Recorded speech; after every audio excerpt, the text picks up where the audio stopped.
Welcome along to another top 10 video. Today we are looking at the Bronze Age and early Iron Age. We're using 1400 points, which is what we use in the league. If you like this video, give it a like. I have done at least 3 other top 10 videos. I've covered Dark Ages, Imperial and Classical. So do check out those videos if you want to, and subscribe to the channel if you want to. I'm trying to get to 300 subscribers. I'm on around 290 at the moment, around 10 short. So do subscribe and like the video. I don't play in this period so much, but I know that the later DLCs really helped this period, and you find a lot more variety in the armies, and I'm sure you've got your favorites. Make some comments and suggestions if you want to. Do you agree with my ranking or not? Without further ado, let's start. We are looking at the Sumerian 750 BC list. This is a very, very horse archer dominated army. Pretty unique. There's really only 1 or 2 horse archer armies, I think, in this period. And it's all about these nomad horse archers, which are a pretty good price. They've gone up a little bit in price, actually. I think originally they were around 36, but good value, because they're full cavalry as opposed to your light horse archers, which are light horse. So for only 6 more, you get full cavalry that can flank units, and they are also obviously cavalry with bows. So really hard to manage when you've got so many. I would have maxed, but with the points, I would have had some points over. So the way the points and the list works out, you have to take a few extra light horse archers, but that still leaves you, in my build anyway, with 16 nomad horse archers. So that is a considerable number. It's going to be hard to stop units disrupting against the onslaught, because also in Bronze Age periods you've got quite a lot of lightly protected, unprotected infantry units. So they are going to suffer against these guys. And then we've even got, I think it is 13 nomad light horse archers. Again, they're going to cause problems. And even with the Sumerian nobles, they are 50% bow, but they're also superior quality. So just a difficult army to play against, especially in this period, because in say the classical period, you've got more armored infantry units, you've got access to more spearmen, there's quite a lot of medium foot in this period, so these units can often just charge into medium foot, and sometimes they'll disrupt it from a full-on frontal charge. So tough to play. I wouldn't put it in the top 5 or higher than 10 probably, because you are very limited in what you can do. You're just going to be running around. Sometimes you're going to get charged and they'll evade. Lancers can catch these units. Probably your opponent's going to take some mass bowmen out and extra skirmishers, which are going to disrupt your units. So quite difficult to win games sometimes. You can keep games going and draw quite a lot and get some lucky wins. But I had a look at the records actually, and I think a player that took this army out in the last league, I think he only had 1 or 2 wins and 7 or 8 losses. So it is quite hard. You have to be quite experienced to know how to use nomad horse archers. If you want, by the way, I did. I think I might have done 2 videos on how to use Nomad horse archers. So you can check my channel out and find those videos if you want to. But I think overall it is a difficult army to play, and so I think justifiably it's going to go in at number 10.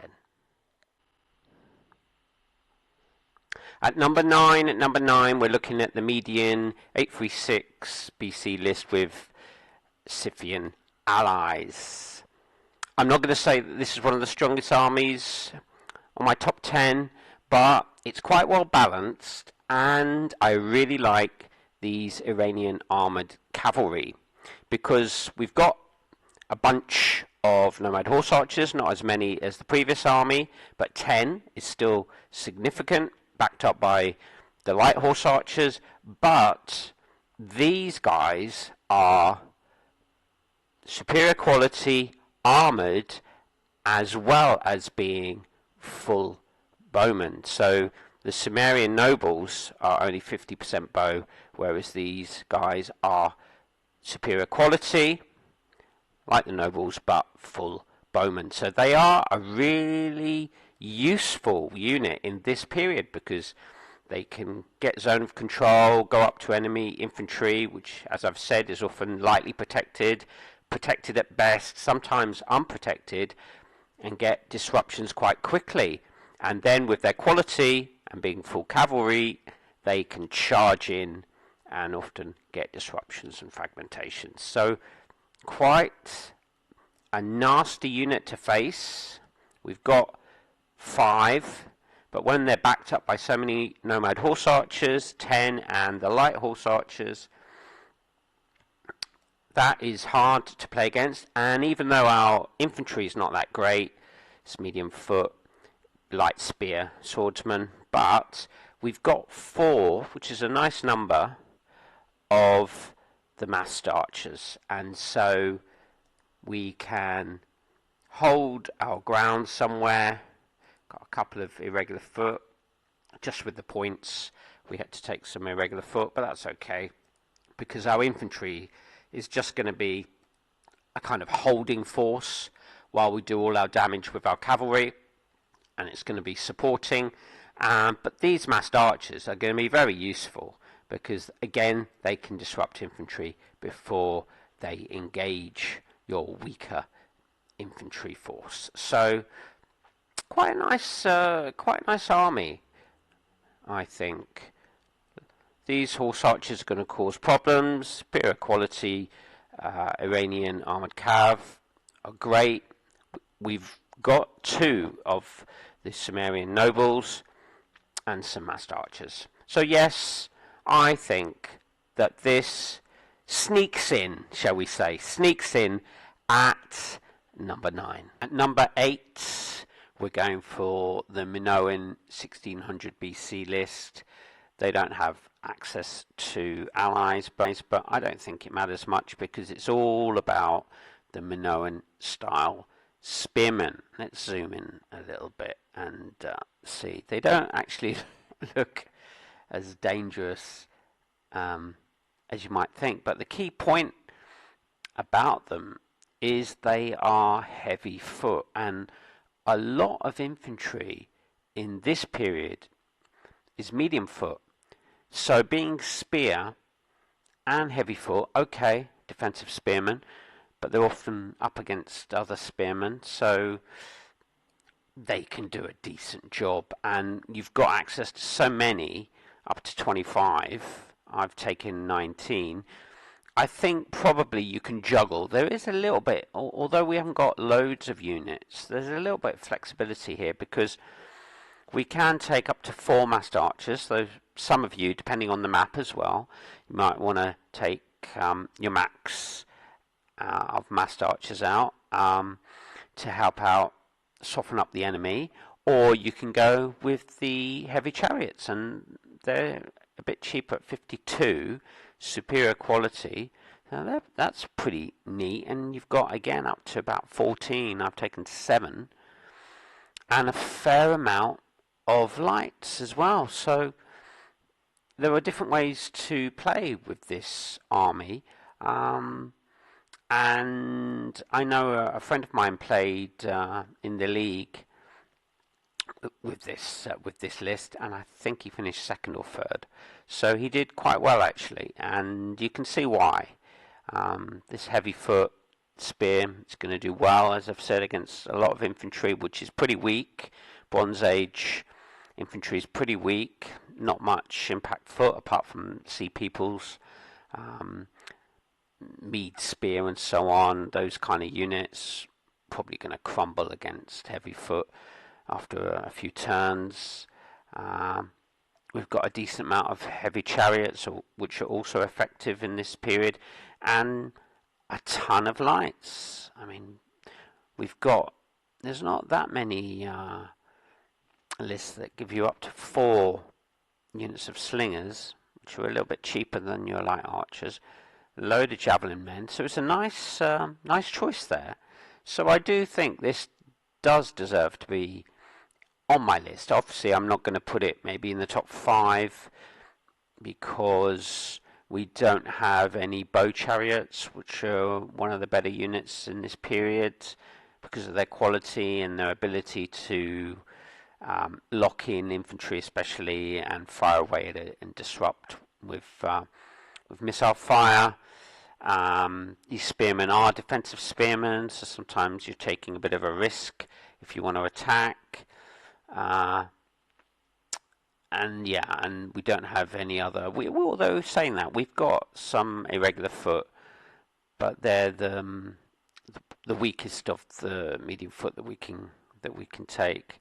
So a little bit limited, but some key units, and because of the amount of heavy foot, I think this is quite a difficult army to face.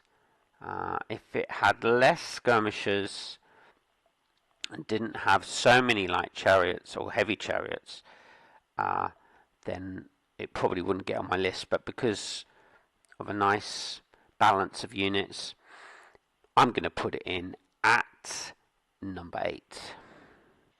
At number 7, we've got the Sumerian 2500 BC list with Zagros Highlander allies.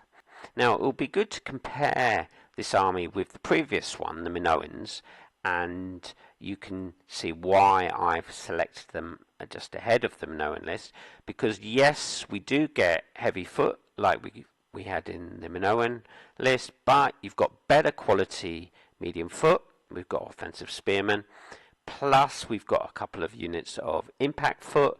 Impact foot can be deadly in this period. As I keep saying, the infantry is pretty weak. So in classical, you've got pike, you've got some superior quality spearmen, like the Carthaginians can field, and so impact foot in this period can be really deadly, where the infantry is just not as good as classical. And we've also got some picked spearmen. So although unprotected, that combo of being superior quality and offensive spearmen can be deadly. So they are very useful. So we've got a nice mix of infantry, not just a load of heavy foot, but some impact foot and some superior quality spearmen. So that is great. We've also got a ton of lights, and as you can see, we haven't got, and this is one disadvantage and reason why they're not in the top 5, we've only got access to 3 units of heavy chariots, but we have got a load of skirmishers. So generally, if I haven't got that many cavalry or chariots on the field, I'll take extra skirmishers, and you can take even more than I've taken. Another 2 light archers and 4 slingers. So not bad. If you remember, actually, the map, I didn't comment, but that map that the Minoans were on had a stream, or a deep stream, that was cutting the map up a bit, which is good for this kind of army that doesn't have a lot of cavalry. And we've even got a little lake here, so that would be good to use as a kind of buffer, because the enemy would have to take cavalry all the way around. It's just going to waste time. So That's quite nice. Even though it's not a huge lake, still in a good spot. You know, I'd probably move up using that as a little buffer for my flank and move up like this.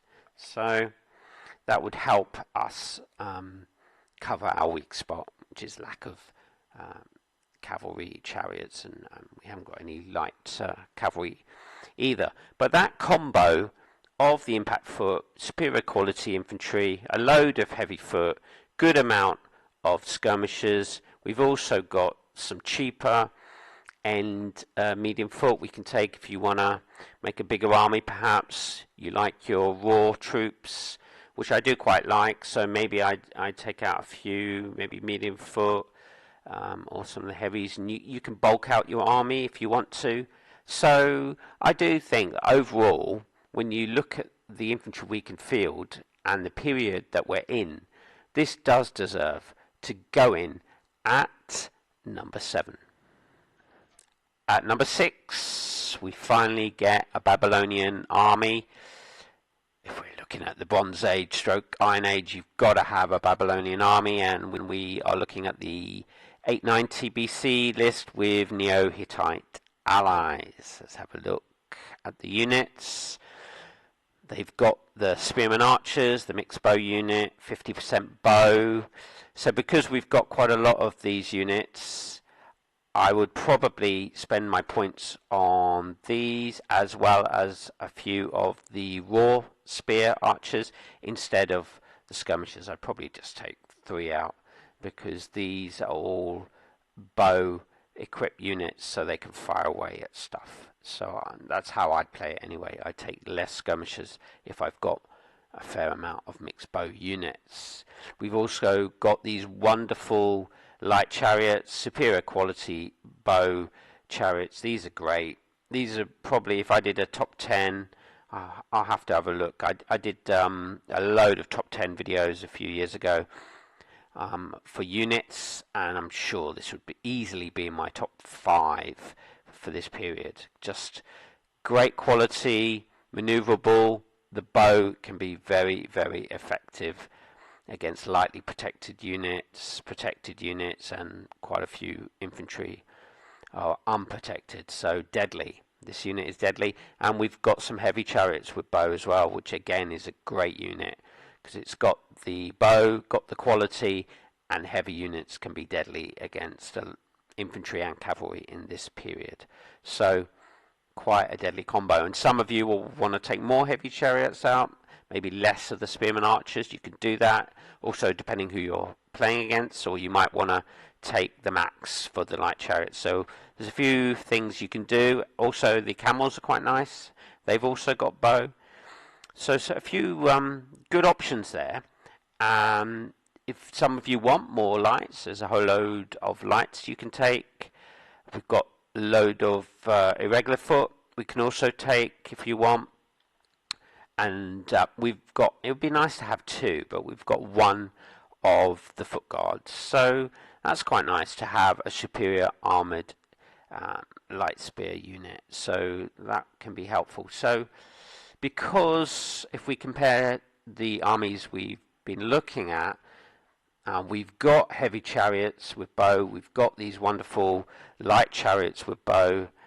They're part of the reason why this army, with the fairly average kind of infantry, but these mixed bow units can sometimes be quite effective against the lightly protected infantry of the period. So it's quite a nice combo, and we have a foot guard as well. So it is quite hardy. Maybe more of a defensive army where you're just letting the enemy come onto you and firing at it, because obviously you use some effectiveness if you're moving and firing. So really, ideally, you want to let the enemy come onto you. So that means you're basically going to play a bit more defensive than with some other armies like Sea Peoples, for example. But when you've got so many good chariot units, you have to be careful when you're playing against the Babylonians that you don't get shot up and then charged.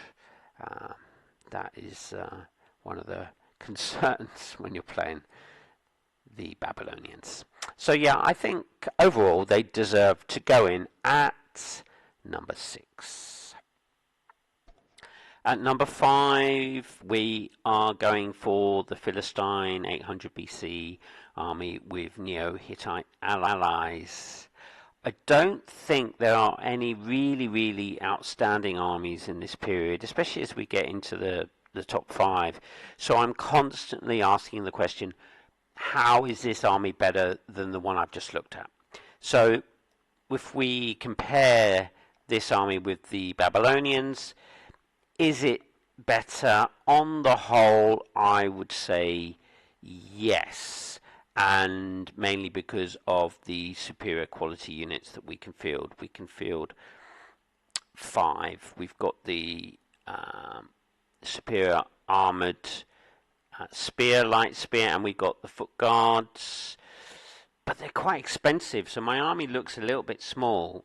So probably I would juggle around a little bit, maybe take one less of their heavy chariots, maybe one less of the foot guards. We'll see. It depends on who I'm facing and the map as well. But these superior quality units will definitely help us a lot, and if we've got 5 of them, they could be good value really when you're up against Meade's spear and a lot of the units we've looked at.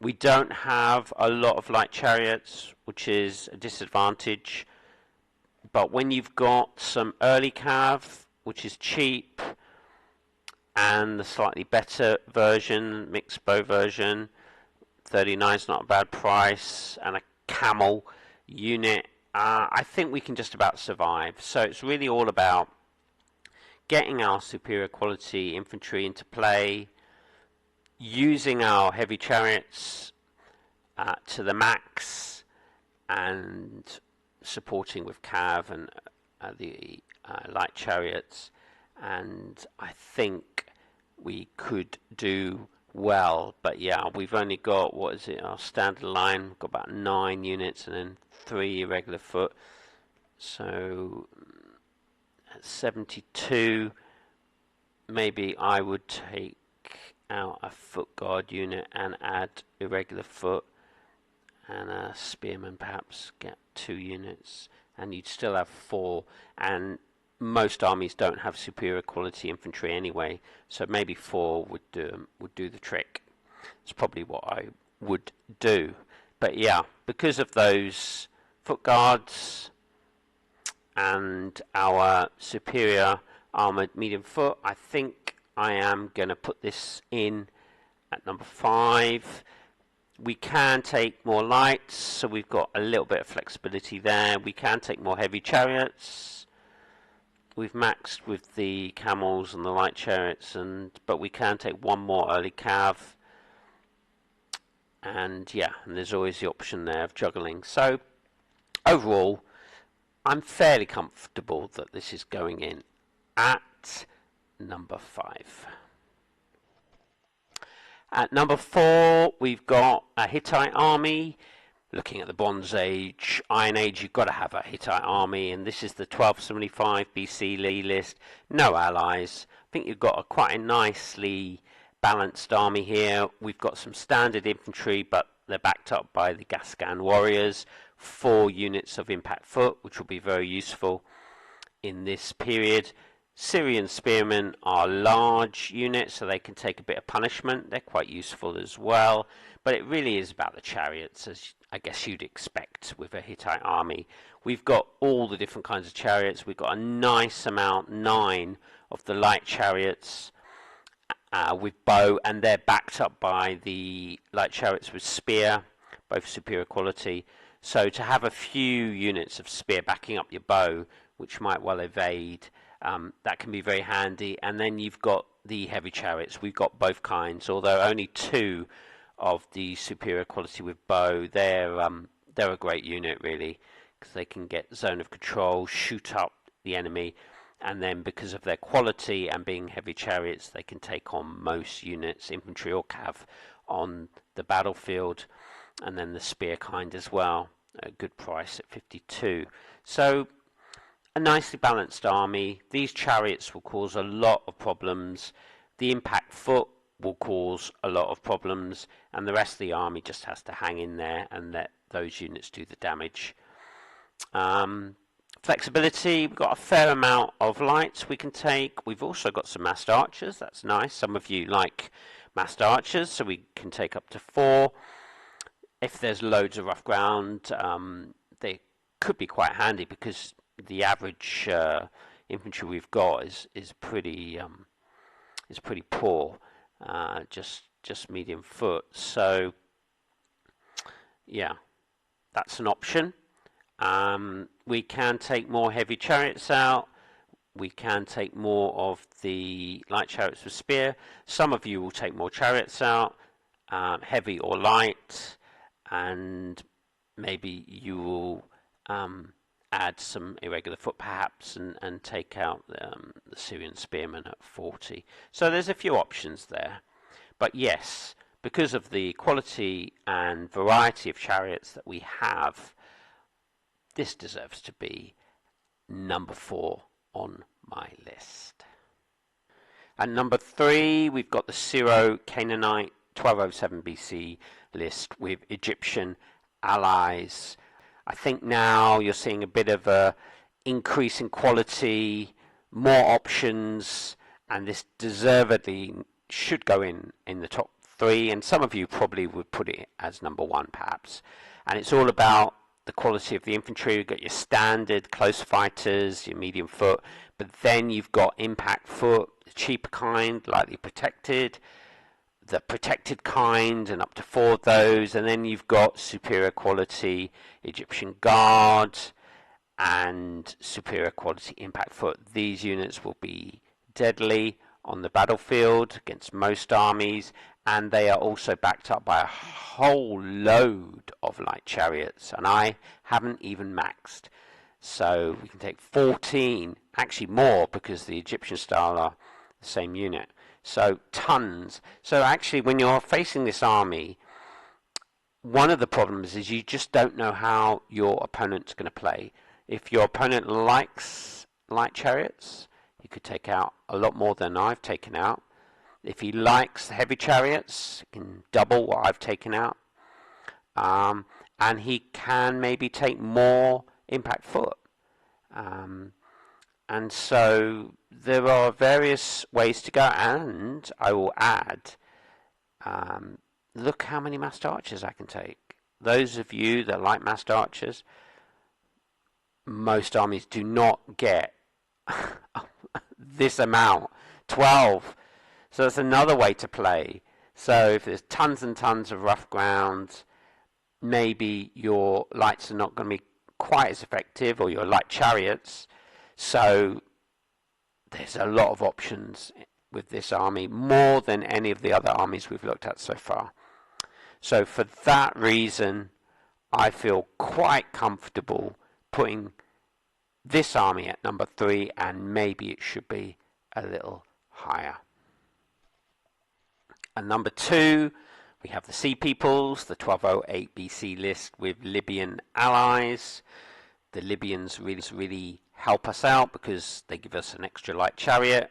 We don't have any heavy chariots, but it's all about the impact foot, and we've got 13 of your standard impact foot units plus 2 superior quality impact foot units. And as a lot of you will know from playing against Sea Peoples or with them, they can completely smash through a lot of the armies and infantry of the period. And so even though this is quite a one-dimensional army, it definitely deserves to be high. Does it deserve to be at number 2? That's debatable. But all of this impact foot will do very, very well against infantry of the period. We've also got, and I'm not sure if it's because of the Libyans, the massed archers. We've got 4. I probably would take them out just to give us a bit more flexibility. And also, they're quite a good counter against heavy chariots. So the heavy chariots are quite a good counter against impact foot. Get zone of control, and impact foot fares quite badly in the open against heavy chariots. So if you can shoot them up a bit, that will help your infantry out. So I probably would take the massed archers out, because yeah, we can't take any more cavalry. We don't have maxed the light chariots. You could add some skirmishers. That's possible. Maybe a good plan. But yes, it's all about the impact foot, large unit as well. So against bowmen and the chariots with bow, they'll just take a little bit longer to disrupt because of the size. So that's another little advantage you have, that all your infantry, apart from your picked Sea People swordsmen, which are superior quality, that quality will help you survive morale checks, and the size of the unit in your standard impact foot will help you survive cohesion checks. So pretty fearsome army. I've added a rabble. They're just a unit that you can hide away and just make it a little bit more difficult for your opponent to get to the finish line. So that was just the way the points worked out. But yes, because of the impact foot and the amount we have, this does deserve to be high. I put it in at number 2. I'll leave it up to you to decide what you think. At number one, we've got the Egyptians, 1149 BC list. No allies. A good list because of the impact foot we have. We've got loads of the wonderful light chariots. And the two, just to say straight away, the two disadvantages for this army would be that we've got no heavy chariots, and also we've wasted some points, preset, close fighters and massed archers. But the massed archers are going to help us. But it's a bit annoying that we can't maybe use some of those points for more impact foot. But there we go. You can't have everything. So we've got a good amount of the large impact foot units. We've got some Egyptian Guard and also the superior quality impact foot. So nicely balanced with these wonderful light chariots. It's a nicely balanced army. You can take more lights if you want. But I think overall, infantry is excellent, generally speaking. Okay, close fighters are not great, but they're probably just as good as a lot of your standard infantry of the period. So when they're backed up by a good amount of impact foot and superior quality units, and you've got access to up to 15 of the light chariots, and I've got 9. Flexibility, we can take a few more lights out, we can take more massed archers out. Some of you like massed archers, and there's a little bit of flexibility. Maybe early cav at 32 is a good price if you need another cav unit that's not too expensive. But I think overall, when you look at the armies that we've gone through, this has got to be high. This has got to be high. Not all armies get access to these wonderful light chariots, and certainly not the amount that we have. Only a few armies get all of these impact foot, like the Sea Peoples, but the Sea Peoples army is a lot more limited, not as many options. They only had 6 light chariots, and that's a max. So perhaps, as an example, if we're playing against the Sea Peoples, you take more light chariots out, and you can do it a fair amount more if you want. That Syro-Canaanite army was quite similar, but I think maybe it is fairly similar. I think the access to the light chariots, and I think it had a few heavy chariots as well. But I think we've got more impact foot, so that is the plus point for this army. Overall, I feel fairly comfortable this would be a top 3 army. Is it number 1? It's got to be in the debate. I'll leave it up to you. Put some comments below, like and subscribe if you want to. Tell me what you think. Do you think this is a decent top 10 list? Okay, thanks a lot for watching and see you again soon.